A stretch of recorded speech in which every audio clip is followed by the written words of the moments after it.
శ్రీమాత్రే నమః, శ్రీ గురుభ్యో నమః. మనం ఇన్ని రోజుల నుంచి కూడా ఏ మాసానికి తగ్గట్టుగా అంటే ఏ నెలకు తగ్గట్టుగా ఆ నెల రెమెడీస్ చెప్తూ ఉన్నాం. అలాగే ప్రతి నెల మనం ఏం పూజలు చేయాలో చెప్తున్నాం. కానీ సాధారణంగా ఏంటంటే ప్రతి ఒక్కళ్ళకి ఒక రాశి ఉంటుంది. ఆ రాశి వారికి ప్రత్యేకంగా కొన్ని నక్షత్రాలు ఉంటాయి.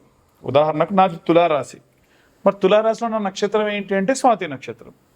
సో ఇవి ఎందుకు చెబుతున్నాను అంటే పాపం చాలామంది వాళ్ళ యొక్క పేర్లు మాత్రమే తెలుసు. ఆ పేర్లు ఉన్నటువంటి వాళ్ళు ఎవరైతే ఉంటారో వాళ్ళు ఏం చేయాలి, మరి ఈ డేట్ ఆఫ్ బర్త్లు టైంలు లేవు, అలాంటి వాళ్ళ కోసం ప్రత్యేకంగా చేసేటువంటి వీడియో ఇది.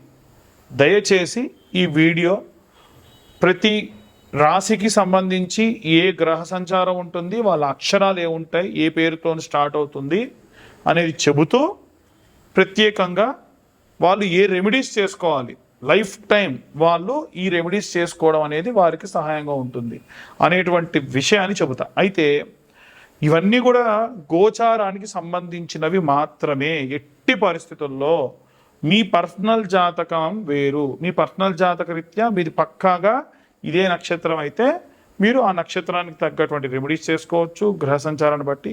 నేను ఇప్పుడు చెప్పేది బేసిక్ రెమెడీ అన్నమాట.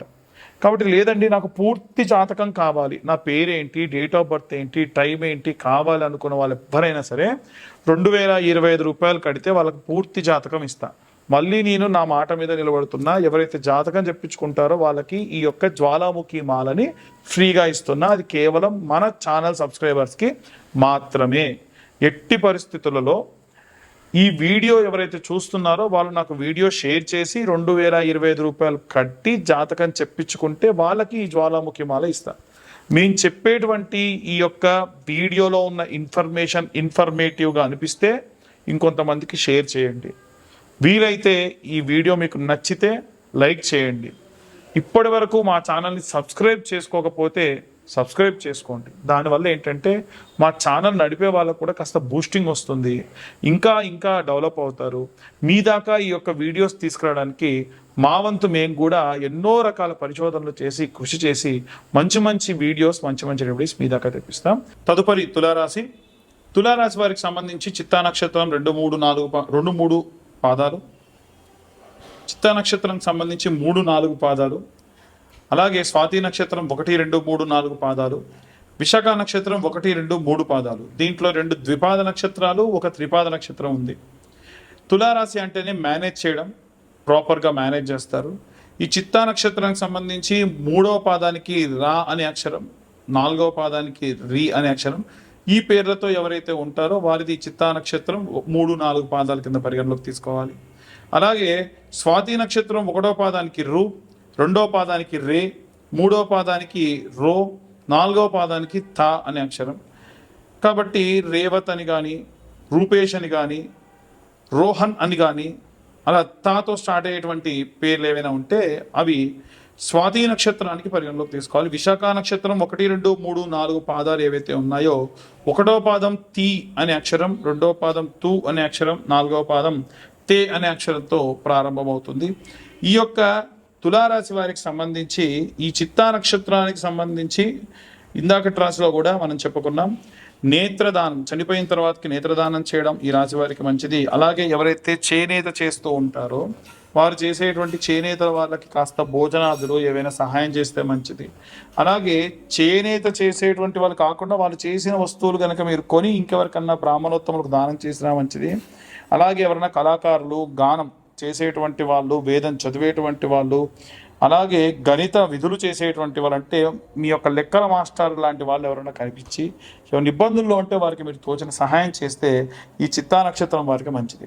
ఇక స్వాతి నక్షత్రం వారికి కనుక చూసినట్టయితే ఏవైనా సరే పశువులు, ప్రత్యేకంగా గుర్రాలు కానీ అలాగే పక్షులు కానీ, వ్యాపారం చేసేటువంటి తాత్కాలిక స్నేహితులు కానీ, వీటి వర్గాల్లో ఉన్నటువంటి వాళ్ళు ఎవరైతే ఉంటారో శనగపప్పును గనక దానం చేయడం చాలా మంచిది బ్రాహ్మణులకి. అలాగే దైవ ధ్యానం గడిపే వారికి అంటే ఎప్పుడు కూడా దైవ జ్ఞానంలో చేసేటువంటి కొంతమంది ఆశ్రమ ధర్మాలు, సన్యాసాశ్రమం స్వీకరించిన వాళ్ళు ఉంటారు కాబట్టి వారికి గనక మీరు ఈ యొక్క శనగ పప్పుని దానం చేస్తే, అది కూడా 2 కేజీల పాటు శనగపప్పు సంవత్సరానికి ఒకసారి మీరు దానం చేసిన ప్రత్యేకమైనటువంటి సత్ఫలితాలు పొందుతారు.